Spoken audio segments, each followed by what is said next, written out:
Good afternoon. Well, it's been a bit of a couple of weeks. I haven't put a video out.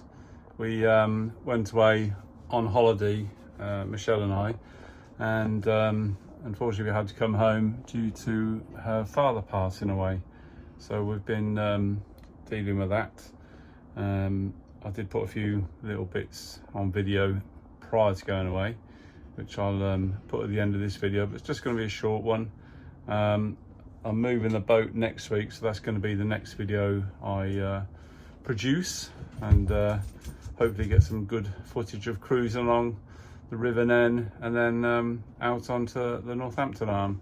That's going to be a little while off yet, and you'll see it when it's put out and I'm actually up on the canal system. So apologies for any delays in videos.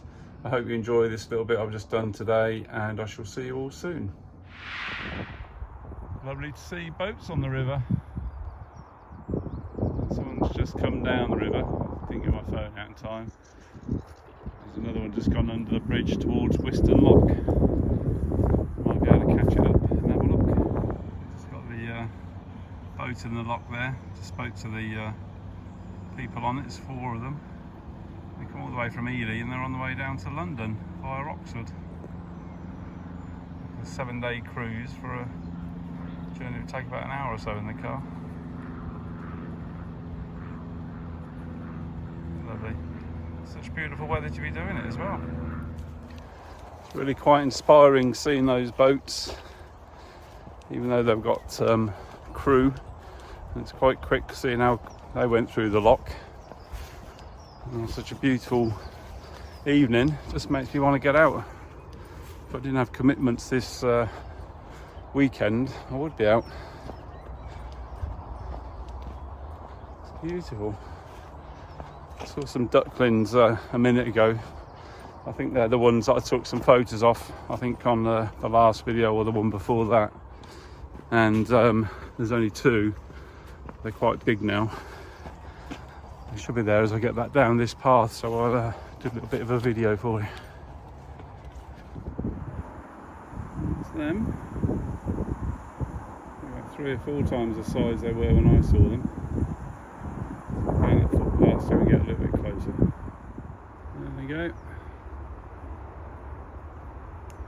Obviously the mum's very cautious. Dad's over there keeping an eye out. I will miss this stretch of river. It's provided me with some lovely shots and beautiful bits of wildlife. Which reminds me, I've done an interview for the Towpath magazine or newspaper that's given out freely to boaters or anyone who wants a copy. So that's going to be out soon.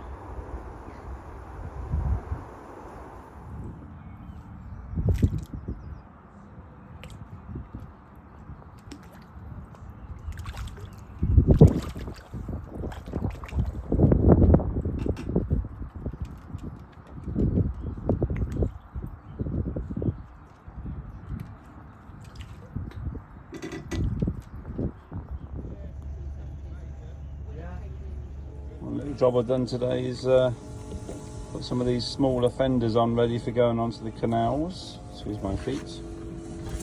I'll take these ones off and just use them when if necessary. A big one there as well, it's not quite as big. That one's okay, so I can come up and cruise in. That one as well, I need to lower that one when I'm out and about. I wasn't going to do a cooking sketch, but I decided to. In here, a little air fryer, I've got some tofu, which is covered in gram masala curry paste or curry powder. That's on air fry. I'm just frying off some onions and let them go brown. Chopped tomatoes I'm going to throw in with the onions. That's the tofu stuff I bought. I've had quite a lot of meat the last few days, lamb's liver, and then a combination of lamb's chops and lamb's liver last night. had a load of salad with it. I just fancied something non-meaty tonight, so so basically I'm just pimping up this Tofu Korma curry sauce. I'm gonna add some more spice to it, a little bit of heat. Just fancied that flavour, but yeah, just pimping it. Into here I'm going to put some more, or put some chili powder. I know kormas are supposed to be mild, but I like it a little bit hotter. And cook down the onions.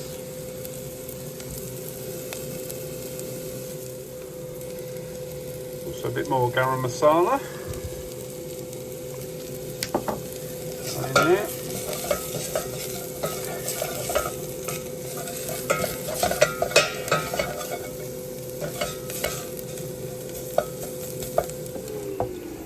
These are doing well. It's going to tell me to turn them shortly, but just share. I've got about another 8 minutes to go in there. Deglaze the pan with some apple cider vinegar.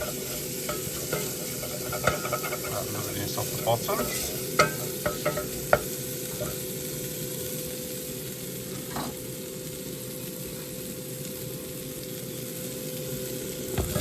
Tomato.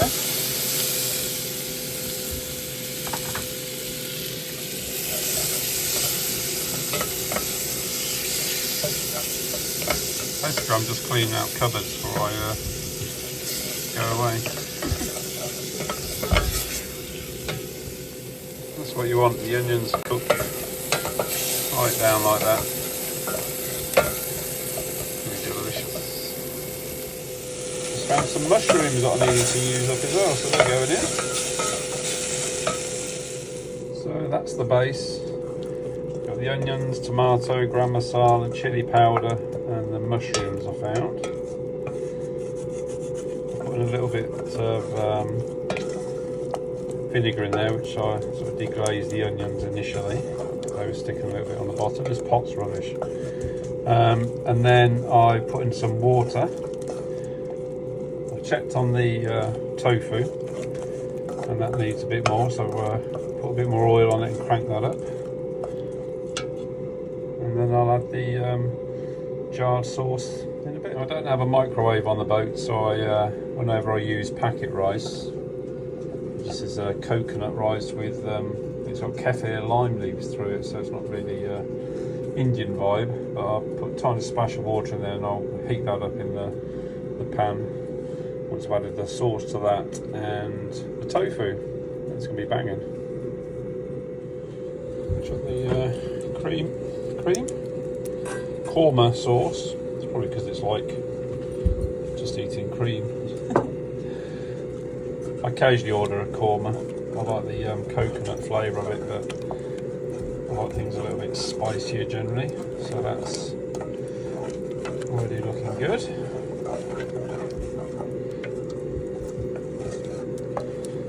Meg's just had her dinner. Go ahead, Meg. Is that nice? Ooh. Got some leftover lamb fat in with the biscuits as a little treat. Is that lovely? Meg, do you want some more? Yes, please.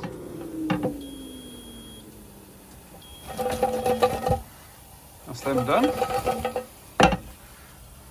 Oh, nice and crispy.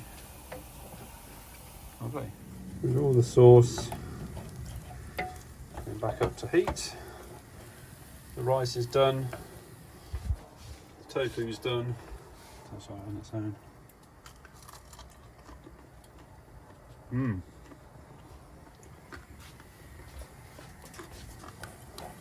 Very nice actually. Tofu on its own is pretty bland and not very nice. I've bought it for and dusted it in flour, salt and pepper and fried it up, and that's been nice. But yeah, this looks good. There's Rob coming back next door, so I'll let him try a piece of the crispy tofu on its own. It's very nice. That's just gone in there, that's going to warm through. Rice is done, and I'll dish up in a bit. There we go. Crispy tofu korma that's been pimped up a little bit. Bit of extra chili, garam masala, and the crispy tofu. There's quite a bit left over, so I just portioned some up and gave some to Rob next door. Didn't give him any rice because I didn't have enough of that, but hope you enjoy it, Rob.